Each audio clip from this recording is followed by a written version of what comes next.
I can tell you what the hero's journey is in just one word. Transformation. The kind of transformation that only happens when our best isn't good enough. If you start with that, everything else will eventually fall into place. I wanted to start simply because the hero's journey is a huge subject. You can look at it psychologically, spiritually, or just boil it down and use it as a set of rules for storytelling. But even in its simplest form, keeping it all straight can be overwhelming without an anchor point. Our anchor point is transformation, so we can dive right in and start with something a little bit technical right away. The hero's journey is a conceptual model that describes how finite beings like us solve the endless string of unsolvable problems presented to us by an infinite universe. Okay, that's a lot to unpack, so let's back up and try that one more time for something a little less technical. The hero's journey asks just one question and offers just one answer. The question is, how do we solve problems we don't already know how to solve? The answer is, by becoming more than we already are.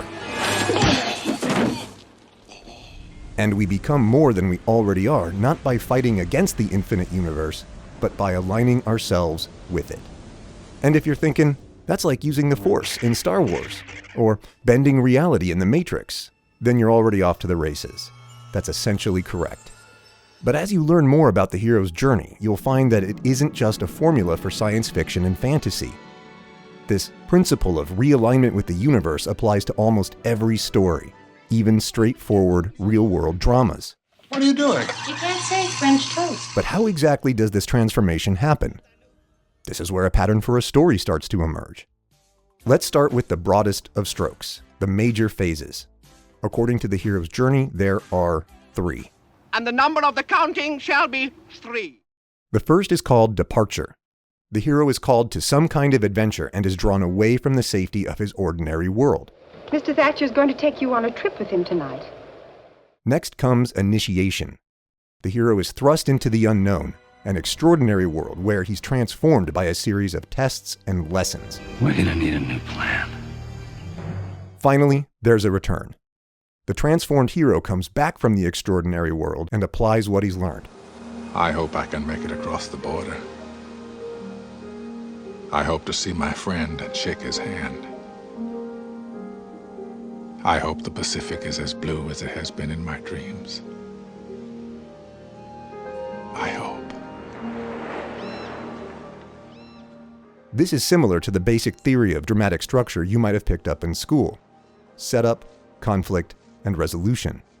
These 3 major phases can be broken down into 17 individual steps or stages. They all have poetic names, and we'll get into why that is a little bit later. What matters right now is the human experiences they describe. Here we go. Our story begins in a place called the ordinary world, with you, our hero, as you are, living your everyday life. The departure phase kicks off with a call to adventure, a major problem or opportunity that disrupts your status quo. Next comes refusal of the call, where you second-guess yourself or someone objects. Terminate. The Colonel. But then, supernatural aid comes along to bribe or force or encourage or trick you into going on the adventure. Crossing the first threshold, you take your first difficult steps into an extraordinary world.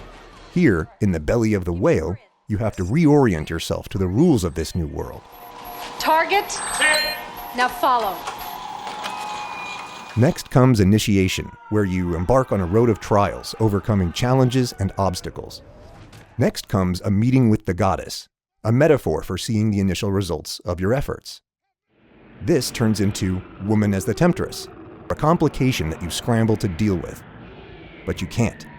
During atonement with the father, you run out of tricks and fail. You have to fail. Very important to fail.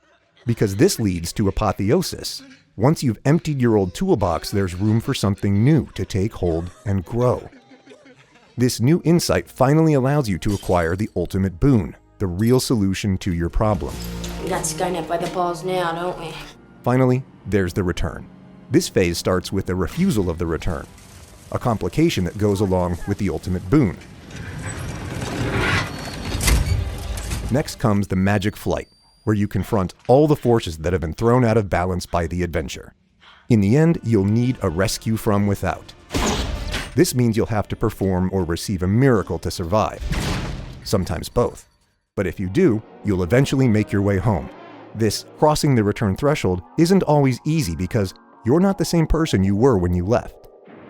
Then, as a master of the two worlds, you share what you've learned with others. This creates a new normal called freedom to live, where the integrated boon becomes a part of your new way of life. That's it. It's just that simple and just that complicated. Is this the train?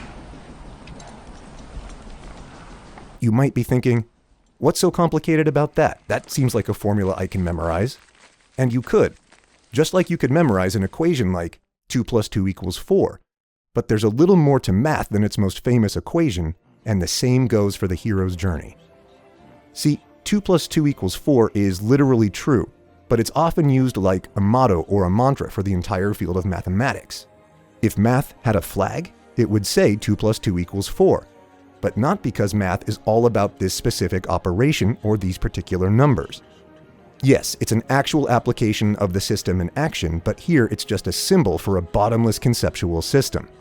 And that's how I want you to think about the example of the hero's journey I just gave you. It's like the 2 + 2 = 4 version of the hero's journey. It's just the tip of the conceptual iceberg. When I'm introducing someone to the hero's journey, I like to compare it to the stages of grief. If you're even remotely familiar with the stages of grief, then you already grasp the basic nature of the hero's journey. Hello? The concept of the stages of grief was originally introduced in 1969 as the 5 stages of death because it looked at the way terminally ill people navigated the psychological challenges that went along with that. Since then, it's been applied more broadly to explain how people deal with any kind of great loss. The stages of grief model says that most people go through a few universally recognizable experiences: denial, anger, bargaining, depression, and finally acceptance. You might experience multiple emotions at the same time, you might skip a stage or two, or you might experience them in an unusual order. But whatever the case, there's something about going through the earlier stages and finding them insufficient that helps us reach the final stage of acceptance. I'm gonna die. This probably doesn't sound too crazy. The hero's journey is like the stages of grief in this respect, except that it's a kind of universal theory of transformation. You faced your death, Evie. You are calm. You're still. Try to feel now what you felt then. It says that on our way to becoming more than we already are, we'll work our way through a set of common experiences that often occur in a familiar order. But why those experiences? And why in that order? That's what the rest of this series explores. And this is where I think some people get tripped up.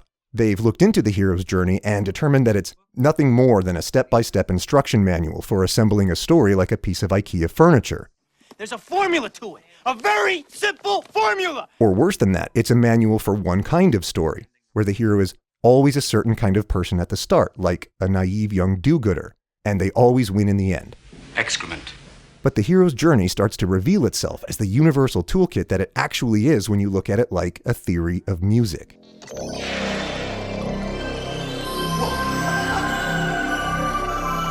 For example, we might use a music theory to categorize sounds into notes, say A, B, C, D, E, F, and G.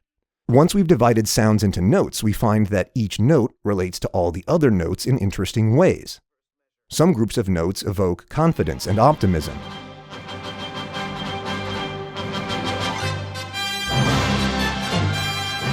Other notes evoke sorrow or anger or fear.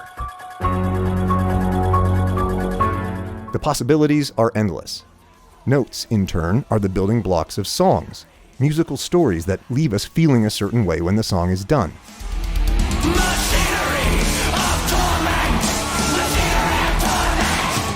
The hero's journey works in exactly the same way, but instead of categorizing sounds, it categorizes human experiences.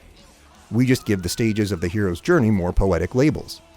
For example, the experience of having your everyday life suddenly disrupted by a terrible problem or an incredible opportunity is categorized as the call to adventure, instead of something boring like D sharp.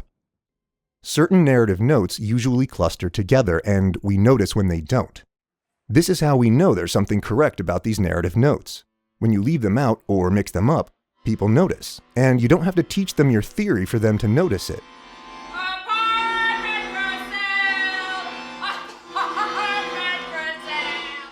So you could say the hero's journey works because it's true with a capital T.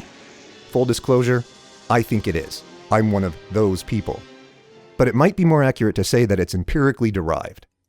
Each stage of the hero's journey refers to a real human experience and is arranged into a pattern that's likely to produce transformation. And last but not least, a tragic death in the family. For example, if you want a building to stand up, you give it a strong foundation. If you want a pile of rubble, you take that foundation out. Likewise, if you want to tell a satisfying story of positive transformation, you have to include key building blocks like hardship and setbacks.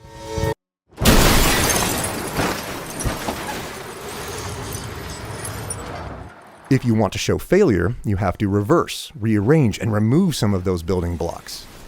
In this series, you'll see what happens when these narrative notes, these stages, are repeated, distorted, rearranged, and skipped.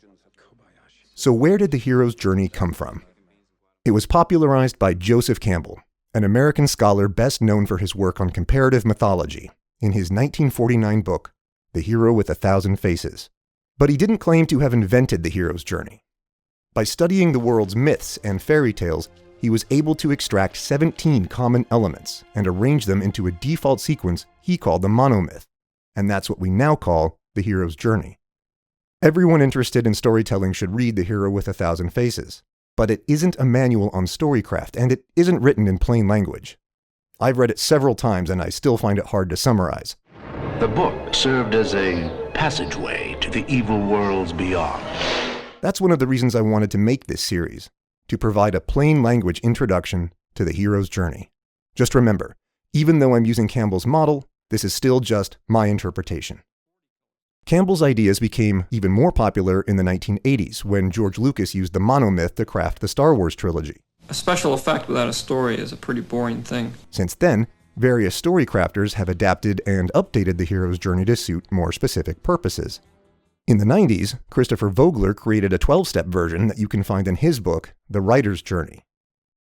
In Save the Cat, Blake Snyder offers 15 steps.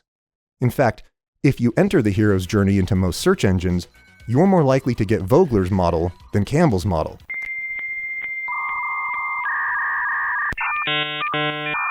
And this is odd to me, and it's another reason I wanted to make this series.